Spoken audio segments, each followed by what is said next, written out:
4 भाई बहन और माँ बाप की यादों का घर। चुपचाप खड़ी उस पुरानी सी हवेली में आज भी 4 दिल धड़कते थे। 4 भाई बहन के, जिनकी दुनिया कुछ ही सालों पहले बिल्कुल बदल गई थी। माँ बाप के जाने के बाद जैसे समय ने सांस लेना ही भूल गया था। 2 बेटियां आरती और सुमन, दोनों शादीशुदा, अपनी अपनी जिम्मेदारियों में बंधी।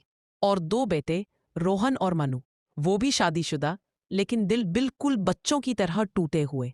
बचपन में ये चारों एक ही माँ के आंचल में छुपकर सोते थे। उसी माँ के हाथ का खाना, उसी पिता की डांट, उसी आंगन की खुशबू, यही दुनिया थी उनकी।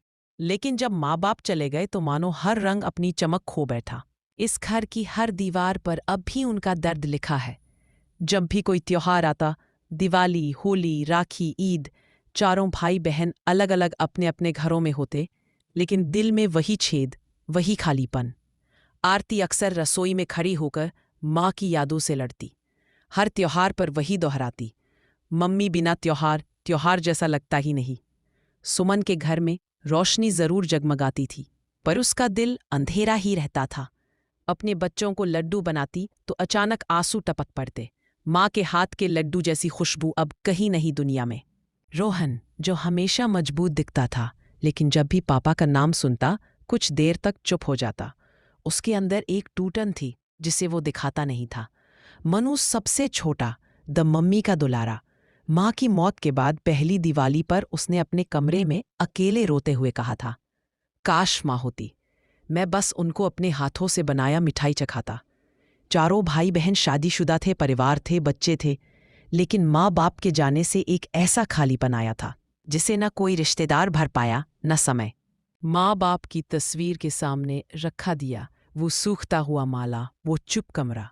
सबसे बड़ी बहन आरती हर सुबह तस्वीर साफ करती और चुपचाप कहती, अम्मा, बस एक बार मेरे सिर पर हाथ फेर देती ना। और फिर वह खुद को संभाल लेती, जैसे कोई अंदर से कह रहा हो, तू घर की बड़ी है, तुझे रोना नहीं। रोहन के कमरे में पापा की घड़ी थी। हर रात सोने से पहले वह घड़ी को पकड़कर कहता, पापा, आपकी हर सीख याद है, पर आपकी कमी सहन नहीं होती। मनु अक्सर कार में पापा की पुरानी आवाज रिकॉर्डिंग चलाता, बेटा हिम्मत मत हारना। और फिर सड़क के किनारे कार रोक पर रो पड़ता। सुमन अकेले में माँ की साड़ी पकड़े सो जाती। वह फुसफुसाकर कहती, माँ, मैं आज भी वही बच्ची हूँ, बस आपको बुलाने से आप आती नहीं। जनवरी की ठंड थी। मकर संक्रांति आने वाली थी। पहले कभी इस दिन घर पतंगों से भर जाता था।